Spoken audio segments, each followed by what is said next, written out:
Where is the gradient brush in Photoshop? How to apply gradients in a very diffuse way. Go to the healing brush in the Tools panel and select that. Then go up here and select Pattern. That's the key thing, Pattern. Go with All Layers and Aligned and Diffusion 7. And then you can apply what's currently stored as a pattern. And currently it's a gradient here. So you can see the gradient here. But it does mean you can add lots and lots of gradients to this Patterns panel and apply them to create very diffuse combinations of colourful gradients. So you can create all kinds of unique designs. But how to define it in the first place? Well, here's a gradient already. Go to Edit and then down to Define Pattern. And you can do this with all kinds of gradients. So click OK, it's stored away now as a pattern preset.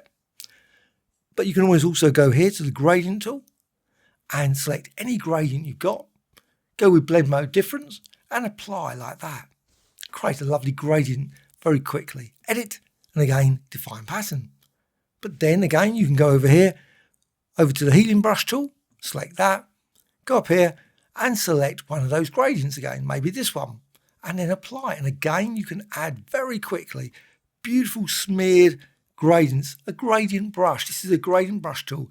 You can add all kinds of unique designs. But also you can select the one that you just created, select that one, and you can see as you do that, again, it tries to heal, tries to blend it in, smear it in, but it does mean that it creates some truly unique gradient effects.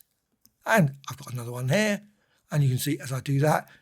But any time you think, you know what, this is a great gradient, you can always go to Edit and Define Pattern and store it away. So you want to combine it with an image.